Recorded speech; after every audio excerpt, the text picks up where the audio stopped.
अस्सलाम वालेकुम, मैं आपका बबलू लाहौरी भाई। आज मैं रिव्यू करने वाला हूँ वीवो V60 Lite 5G को। इनवॉइस प्राइस इस फ़ोन की 95,000 रखी है। एक ही वेरिएंट में ये लॉन्च हुआ है, 12 GB रैम 256 GB स्टोरेज में। मार्केट में आफ्टर डिस्काउंट एक ह्यूज डिस्काउंट मिलता है इस पर। कोई 86 के आसपास मैंने इस फ़ोन को परचेज़ किया मार्केट से नॉन एक्टिव में। अगर आप एक्टिव में ले लेते हो तो आपको थोड़ा सा और एडवांटेज मिल जाता है प्राइस में। बट क्वेश्चन एक ही है कि आपको ये फ़ोन इतनी प्राइस में लेना चाहिए, इस पर आपको अपने पैसे स्पेंड करने चाहिए या फिर नहीं। इस वीडियो में सब बताने वाला हूँ।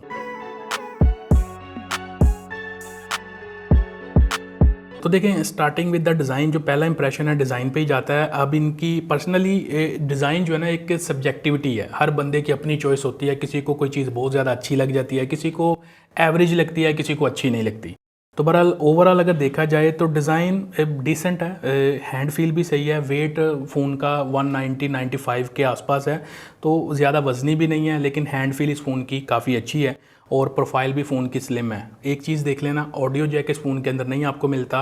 दूसरी टाइप सी वाली डोंगल या जो आपको है ना वो यूज़ करनी पड़ेगी। और जो सिम ट्रे है इसके अंदर, ये ड्यूल सिम सपोर्ट देता है आपको। और माइक्रो SD कार्ड, जो स्टोरेज एक्सपेंशन का ऑप्शन है, वो इस फ़ोन में आपको नहीं मिलता।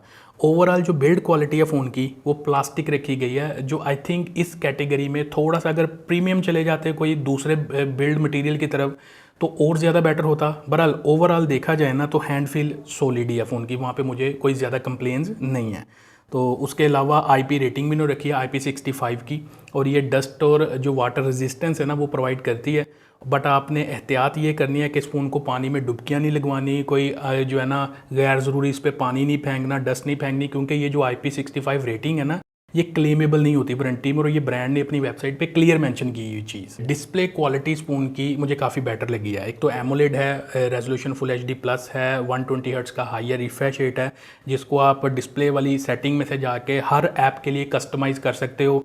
चाहे आपकी क्रोम हो, चाहे आपका यूट्यूब हो, कोई भी ऐप हो जिसको आपने 120 हर्ट्ज़ पे चलाना है, आप उसको वहाँ पे करोगे तो वो 120 हर्ट्ज़ के ऊपर चलेगी। अगर उसको वहाँ पे नहीं रखोगे, बाय डिफ़ॉल्ट आप हायर रिफ्रेश रेट पे ही सिर्फ सेट करोगे, फिर वो मेजॉरिटी ऐप्स के अंदर समटाइम 60 हर्ट्ज़ को कर देता है। डिस्प्ले के बेजल्स हैं वो काफ़ी पतले हैं, स्क्रीन टू बॉडी रेशो अच्छा है, डिस्प्ले की जो लुक है वो काफ़ी इमर्सिव लगती है। HDR10+ का सपोर्ट है डिस्प्ले में। चाहे आप मीडिया कंज्यूम करते हो यूट्यूब पे, 4K रेजोल्यूशन पे HDR कंटेंट यूट्यूब पे भी चल जाता है। डिस्प्ले के कलर्स बेहतरीन है, क्वालिटी टॉप नॉच है, मतलब जो मैंने एक्सपीरियंस किया है। उसके अलावा नेटफ्लिक्स वाइड वन L1 है, फुल HD में चलेगी। और उसके अलावा नेटफ्लिक्स पे HDR कंटेंट भी आप कंज्यूम कर सकते हो। आउटडोर में जो विजिबिलिटी है इसकी, मैंने एक्सपीरियंस किया है ना, कि अगर आप कोई ज़्यादा हार्श लाइटिंग में, जैसे डायरेक्ट सन लाइटिंग में आप यूज़ कर रहे हो फ़ोन को, तो फिर आपको ना थोड़ी बहुत रिफ्लेक्शन फील होती है डिस्प्ले पे, इवन फुल ब्राइटनेस के ऊपर भी। लेकिन अगर आप थोड़ा सा हार्श लाइट से थोड़ी कम वाली लाइट में जाते हो तो वहाँ पे विजिबिलिटी का इश्यूज़ नहीं है। थोड़ा सा हार्श लाइटिंग में मैंने 19 भी नोटिस ज़रूर किया है, इसकी विजिबिलिटी वहाँ पे थोड़ा सा सफ़र ज़रूर करती है। फिंगरप्रिंट सेंसर है वो इन डिस्प्ले है, जिसकी स्पीड और एक्यूरेसी काफ़ी रिलायबल है और काफ़ी फास्ट भी है। उसके अलावा ऑलवेज ऑन डिस्प्ले पे थोड़ा डिसअपॉइंट किया मुझे वीवो ने, क्योंकि ये 10 सेकेंड्स वाला है, मतलब एज ऑलवेज़ वाला नहीं है। तो फिर ऑलवेज़ रखने का मकसद ही कोई नहीं है, तो ऑलवेज़ वाला होना चाहिए था इस प्राइस कैटेगरी के अंदर। डिस्प्ले का जो हैप्टिक फीडबैक है मैसेज वगैरह टाइपिंग करते हुए, तो ये जो नॉर्मल घुर वाली वाइब्रेशन होती है ना, उससे थोड़ी सी इंप्रूव वाली है। लेकिन जो प्रीमियम वाली होती है ना, ठक ठक वाली, वो नहीं है। स्टीरियो स्पीकर्स हैं इसमें। मेन स्पीकर नीचे वाली साइड पे है जो 65% साउंड करता है। सेकेंडरी स्पीकर ऊपर वाली साइड पे है जो 35% के आसपास साउंड करता है। अगर आप इसको फुल वॉल्यूम करते हो तो वो 4% तक बूस्ट कर देता है ऑडियो को। लेकिन उसमें यह है कि आवाज़ थोड़ी सी मुझे लगता है कि डिस्टॉर्ट होने लग जाती है। लेकिन अगर आप थोड़ा सा नीचे करके भी देखते हो ना, तो लाउडनेस मैं ओके रेट करूंगा, लेकिन साउंड के अंदर बेस नहीं है, एक फ्लैट साउंड प्रोफाइल है। और फुल म्यूजिक पे मैंने ये चीज़ देखी है कि बैक साइड के ऊपर इसका ये इवन ये प्लास्टिक बिल्ड होते हुए भी जो वाइब्रेशन वाला इशू है ना बैक साइड पे फुल वॉल्यूम पे, वो नहीं है इस फ़ोन में। अब इस फ़ोन की एक और चीज़ जिसने मुझे थोड़ा इंप्रेस किया वो इस फ़ोन की परफॉर्मेंस है। अब इस फ़ोन में जो चिपसेट यूज़ किया गया वो है Dimensity 7360 टर्बो वाला। सेम चिपसेट या थोड़ा बहुत ऊपर नीचे जो ट्विकिंग है ना इन्होंने इसके अंदर की होगी चिपसेट में।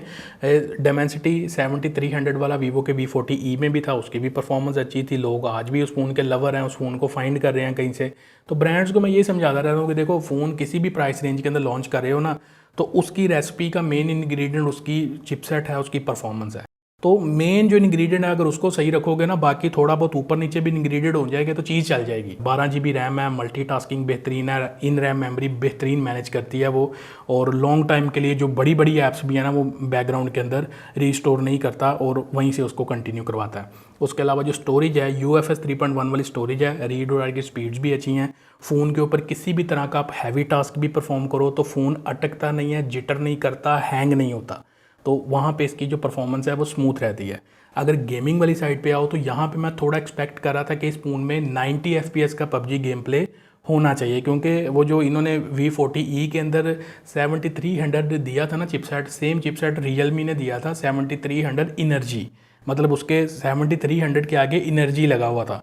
तो रियलमी का जो 13 प्लस था वो 90 FPS दिखाता था, वीवो का V40e 60 FPS भी था। बट यहाँ पे जब मैंने चिपसेट देखा ना कि 7360 भी है, ऊपर से टर्बो भी लिखा हुआ आगे, तो मैं एक्सपेक्ट कर रहा था कि यार 90 FPS का गेम प्ले तो होगा, लेकिन खैर 60 FPS तक जाता है मैक्सिमम। गेम प्ले अच्छा मैनेज कर लेता है, FPS मेंटेन करता है, और जिसका जो हार्डवेयर वाला जायरो है ना वो आपको इसके अंदर मिलता है। तो वहाँ पे गेम प्ले वगैरह वाली साइड पे अगर आपने खेलना तो कैजुअल से थोड़ा सा बेटर वाला खेल सकते हो गेम प्ले। एंतुतु बेंचमार्क्स पे अगर वर्जन 10.5 पे आप इसको रन करोगे तो ये कोई 6.5 लाख पौने 7 लाख के आसपास के स्कोर दिखाएगा, जो एक्चुअल में इतने ही हैं इसके इस चिपसेट के। और अगर आप वर्जन 11 जो एंतुतु का रिसेंट लॉन्च हुआ है उसके अंदर देखोगे तो फिर वो 9 लाख से ऊपर भी जाते हैं। अब ये 6.5 लाख से जो 9 लाख का डिफरेंस है ना एंतुतु के दो वर्जन्स की वजह से, इसका ये मतलब नहीं है कि चिपसेट ने मतलब बहुत हाई जंप ले लिया है।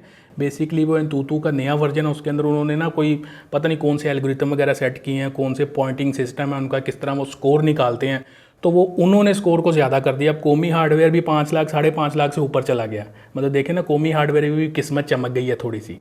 तो बहरहाल एंतुतु स्कोर की ये कहानी है, नए वर्जन की वजह से स्कोर 9 लाख तक आ रहे हैं, वैसे इसका वही है 6.5 पौने 7 लाख के आसपास। देखें परफॉर्मेंस के साथ जो एक और कॉम्बिनेशन अच्छा होना चाहिए वो बैटरी का है। 6500 mAh की बैटरी है, सिलिकॉन कार्बन वाली। आजकल टेक्नोलॉजी आपको पता ही है जैसे जैसे एडवांसमेंट हो रही है, अब सिलिकॉन कार्बन वाली बैटरीज़ में आपको mAh ज़्यादा मिलेंगे, फ़ोन की प्रोफाइल उसी तरह की रहेगी, पतली सी। ऐसा नहीं है कि फ़ोन भी मोटे हो जाएंगे, नहीं, फ़ोन पतले हैं, बैटरी के mAh ज़्यादा है। अब यहाँ पे 6500 mAh की बैटरी मॉडरेट यूज़ में, जिसमें मैंने हॉटस्पॉट भी चलाया, मैंने मीडिया भी कंज्यूम किया, मैंने गेमिंग भी की, मैं आपको स्टैट्स अपने दिखा दूंगा, तो अराउंड ये उसने मुझे कोई 9 घंटे के आसपास का स्क्रीन ऑन टाइम प्रोवाइड किया, मतलब 1.5 दिन तक आराम से चला मेरे पास। अगर इससे थोड़ा सा आपका लाइट यूज़ है तो फिर तो ये 2 दिन तक भी आपको बैटरी बैकअप प्रोवाइड कर देगा, मतलब बैटरी इस फ़ोन की काफ़ी बेटर है। उसके अलावा 90 वाट की फास्ट चार्जिंग लेके आता है, डब्बे में चार्जर भी दिया हुआ है, प्रोटेक्शन के लिए बैक केस भी आपको ट्रांसपेरेंट वाला मिल जाता है। और चार्जिंग जो टाइम है वीवो क्लेम करता है जी 0 to 100 52 मिनट्स के अंदर, लेकिन मेरी टेस्टिंग में ये जा रहा था कोई 60 मिनट के आसपास, मतलब 1 घंटा ले रहा था। अब ये हो सकता है कि इन्वायरमेंट का थोड़ा डिफरेंस हो सकता है, उन्होंने ज़रा कंट्रोल्ड इन्वायरमेंट में टेस्ट किए होते हैं, लेकिन 52 मिनट ही होना चाहिए 90 वाट का जो चार्जिंग टेस्ट है ना, इसकी जो चार्जिंग टाइमिंग है। बट मेरी टेस्टिंग में 60 मिनट्स ये ले रहा था। सॉफ्टवेयर वाली साइड पे ये phone out of the box Android 15 पे आता है, इस पर फन टच OS वीवो की चल रही है 15 वाली। अब आगे से इन्होंने ओरिजिन OS भी आपको पता है कि लॉन्च कर दिया हुआ है, इस फ़ोन पे डेफिनेट है कि अपडेट आ जाएगी इन फ्यूचर। और इन्होंने जो अपनी सॉफ्टवेयर अपडेट पॉलिसी है ना वो मैंने फाइंड किया, मुझे कहीं पे नज़र नहीं आया कि कितनी सॉफ्टवेयर अपडेट प्रॉमिस है इस फ़ोन के साथ। आल्दो ये अपडेट्स दे देते हैं लाइक, लेकिन क्लियर नहीं है कि 2 देंगे 3 देंगे, क्या सीन स्नैरियो होगा। अगर किसी दोस्त ने देखी है तो मुझे बता दे, नीचे कमेंट सेक्शन में मुझे बता देना, पर मुझे कहीं पे भी नहीं मिली इसकी जो सॉफ्टवेयर अपडेट पॉलिसी है। बाकी जो इसका सॉफ्टवेयर रिलायबिलिटी है वो वीवो की ज़रा बेटर ही रहती है। कॉल क्वालिटी जो है ना इस फ़ोन की वो मुझे काफ़ी बेटर लगी है। ऊपर सेकेंडरी नॉइस कैंसलेशन का माइक भी है, IR वाला सेंसर इस फ़ोन में आपको नहीं मिलता। जो नेटवर्क कनेक्टिविटी, जो सिग्नल रिसेप्शन है, मैंने इस फ़ोन को मतलब टेस्टिंग के दौरान कई लोकेशंस पे यूज़ करके देखा है, तो मुझे जो सिग्नल रिसेप्शन वाली साइड से कोई मसले मसाइल है ना, ऐसा कोई भी इशू नहीं आया। जो नेटवर्क रिसेप्शन है वो ठीक है इस फ़ोन की। उसके अलावा एक जो मज़े की चीज़ है ना वो ये है कि वीवो का अपना डायलर है इस फ़ोन में, और इसमें सरप्राइजिंगली आपको कॉल रिकॉर्डिंग वाला फीचर मिल जाता है, जो मेजॉरिटी यूज़र डिमांड करता है कि भाई ये होना चाहिए। हमने मतलब फ़ोन को यूज़ करना है, हमने अपनी जो बिज़नेस कन्वर्सेशन है उसका रिकॉर्ड एज ए प्रूफ रखना होता है, या वट एवर जो भी पर्पस है, लेकिन ज़्यादातर यूज़र डिमांड करता है, और वो लकीली इस फ़ोन के अंदर आपको मिल जाती है। चुपके वाली कॉल रिकॉर्डिंग है, अगले बंदे को नहीं पता चलता उसमें, तो ये एक अच्छी चीज़ है। उसके अलावा 4G प्लस का कैरियर एग्रीगेशन का भी सपोर्ट इस फ़ोन के अंदर अवेलेबल है, तो जो डेटा कनेक्शन स्पीड्स हैं वो भी काफ़ी बेटर आती हैं। VoLTE भी बेहतरीन चलता है, VoLTE जो है वो वाईफाई का भी सपोर्ट इस फ़ोन के अंदर आपको मिल जाता है। बट एक थोड़ा सा यहाँ पे जो मैं डिसअपॉइंट हुआ हूँ ना, जो मैं एक्सपेक्ट नहीं कर रहा था वीवो से वो है NFC का सपोर्ट। अब जिस तरह के आज को पता है कि डिजिटलाइजेशंस चल रही हैं, आजकल लोग अपना जो कैश है वो कम रखते हैं, कार्ड्स को कैरी करते हैं, या उसके बाद NFC अगर टैप टू पे पेमेंट्स हैं तो यूज़र जो है ना वो NFC को बहुत यूटिलाइज़ करता है। अब जिस बंदे ने 95 या 90,000 के आसपास स्पेंडिंग करनी है और वो यूज़ टू NFC पेमेंट के साथ, वो तो फिर इस फ़ोन की तरफ नहीं जाएगा। उस पर्सन के लिए NFC का ना होना एक डील ब्रेकर होगा, और मेजॉरिटी यूज़र NFC को यूज़ करते हैं। तो आई डोंट नो क्यों वीवो ने इसमें मिस किया। वीवो ने अपने V40e में भी NFC नहीं दिया था, इस फ़ोन में भी NFC नहीं दिया, तो पता नहीं क्या रीज़न है भाई ये कि ये यूज़फुल किस्म का जो फीचर है इसको क्यों मिस कर रहे हैं। जो बंदा NFC को यूज़ नहीं करता वो तो चले ठीक है, वो गुजारा कर लेगा, लेकिन जो NFC यूज़र है वो कभी भी इस फ़ोन की तरफ नहीं जाएगा। कैमरास की तरफ आते हैं। बैक साइड पे 2 सेंसर है, 50 मेगापिक्सल का मेन है, ये सोनी का सेंसर है IMX882 वाला, और दूसरा 8 मेगापिक्सल अल्ट्रा वाइड सेंसर है।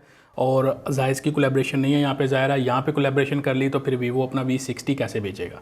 तो बहरहाल इसके मैंने फ़ोटोज़ देखी हैं डे टाइम के ऊपर। अगर मैं ओवरऑल बताऊँ ना आपको, तो फ़ोटोज़ डिसेंट कैप्चर कर लेता है ये अपने, जहाँ पे अच्छी डे लाइटिंग हो, अच्छी डायरेक्शन आप इसको दे रहे हो, डिटेल्स भी अच्छी हैं, कलर्स भी अच्छे हैं, पोर्ट्रेट्स भी अच्छे कैप्चर कर लेता है ये। उसके अलावा जो स्किन टोन्स हैं वो एकदम बैलेंस रखता है, कोई येलो टिंट इस तरह की चीज़ें मुझे नोटिस नहीं हुई। और पोर्ट्रेट में 2x भी जा सकते हो, लेकिन वो ज़ाहिर है डिजिटली थोड़ा क्रॉप इन करता है उसमें, तो डिटेल हल्की फुल्की इधर उधर हो जाती हैं, लेकिन डिसेंट लगता है। अब इसके बैक कैमरा में जो पोर्ट्रेट है ना, यहाँ पे आपको पता है वीवो ने ना इस फोन में पोर्ट्रेट्स पे बहुत फोकस किया हुआ है।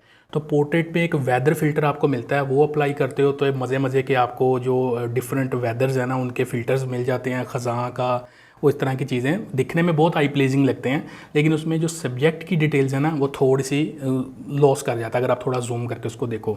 लेकिन एक अच्छा एडिशन है, मतलब एक यूनिक एडिशन है थोड़ा सा। तो नाइट में इसका जो नाइट मोड है अच्छी प्रोसेसिंग कर लेता है, डिटेल्स अच्छी मेंटेन कर लेता है। जो 8 मेगापिक्सल का अल्ट्रा वाइड है वो बस गुजारे लायक है, बहुत ज़्यादा हाई एक्सपेक्टेशन नहीं रखनी उससे आपने। और जो फ्रंट सेल्फी है वो है 32 मेगापिक्सल की। अब ये जो सेल्फी है इसकी जो डिटेल्स हैं वो तो काफ़ी बेटर लगी है मुझे, चाहे आप सिंपल मोड में सेल्फी क्लिक करो, चाहे आप पोर्ट्रेट मोड में सेल्फी क्लिक करो। और आपको पता है कि वीवो इस फोन में ज़्यादा फोकस भी अपने पोर्ट्रेट मोड पे कर रहा है, तो एज डिटेक्शन, डिटेल्स फ़ोटोज़ के अंदर जो ब्लर इफेक्ट है वो बेहतरीन है। बट फ्रंट सेल्फी का जो फील्ड ऑफ व्यू है ना, थोड़ा सा जिसको कहते हैं कैमरे का जो व्यू फाइंडर में एरिया है वो थोड़ा सा कम कैप्चर करता है। लाइक ऐसे लगता है कि जैसे जूम इन टाइप की जो फ़ोटो है ना वो यहाँ पे निकालता है।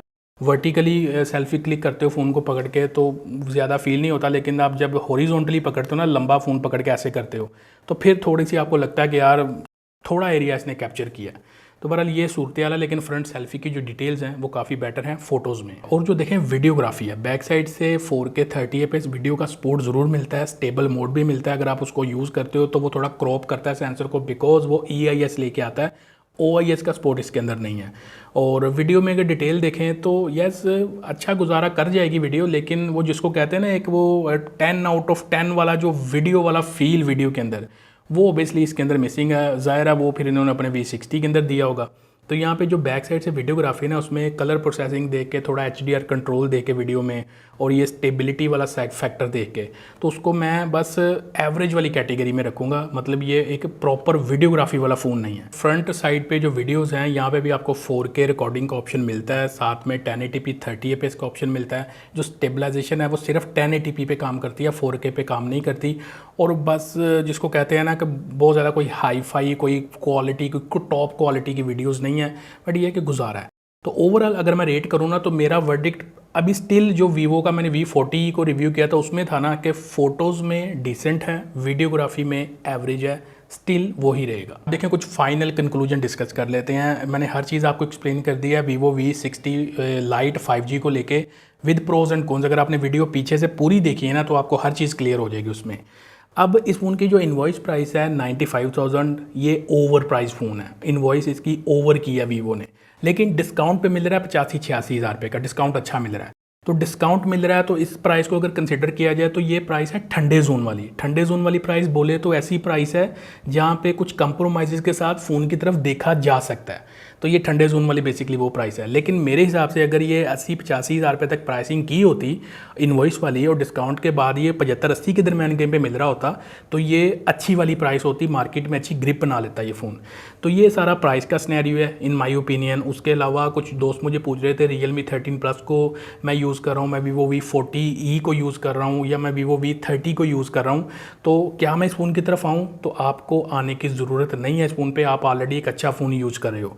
और अगर इस फ़ोन के मुकाबले में आपको Vivo V40 स्लाइटली यूज़ में कोई 85, 90, 95 हज़ार रुपये तक भी मिल रहा है और साथ में डब्बा पैक में ये ऑप्शन है, तो आपको Vivo V40 की तरफ जाना चाहिए इस फ़ोन को स्किप करके, क्योंकि उसमें आपको प्रीमियमनेस और ज़्यादा बेटर फीचर मिलेंगे। बाकी अगर आप ऐसे यूज़र हो विद सम कंप्रोमाइज़ जो मैंने वीडियो के अंदर कॉन्स भी बताए हैं इस फ़ोन के, अगर आपको वो एक्सेप्टेबल है, आपको वो कंप्रोमाइज़ या डील ब्रेकर नहीं लगते, आप एक डब्बा पैक वीवो का फ़ोन लेना चाहते हो, तो फिर आप डेफिनेटली इस फ़ोन की तरफ देख सकते हो। ये फ़ोन मैं ओवरऑल रिव्यू में जिस तरह रिजेक्ट करते हैं डिवाइस को, मैं रिजेक्ट नहीं कर रहा। ये फ़ोन ओवरऑल मैं रिकमेंड उन यूज़र को कर रहा हूँ जो कॉन्स के साथ कंप्रोमाइज़ करके 86 हज़ार रुपये तक, 85 हज़ार रुपये तक डब्बा पैक फ़ोन लेना चाहते हैं नॉन एक्टिव, वो Vivo V60 Lite 5G की तरफ जा सकते हैं। आई होप कि चीज़ें आपको क्लियर हो गई होंगी। वीडियो अच्छी लगी हो तो लाइक शेयर सब्सक्राइब आपने कर ही देना है। मैं मिलता हूँ अगली वीडियो में। Thanks for watching. अल्लाह हाफिज़।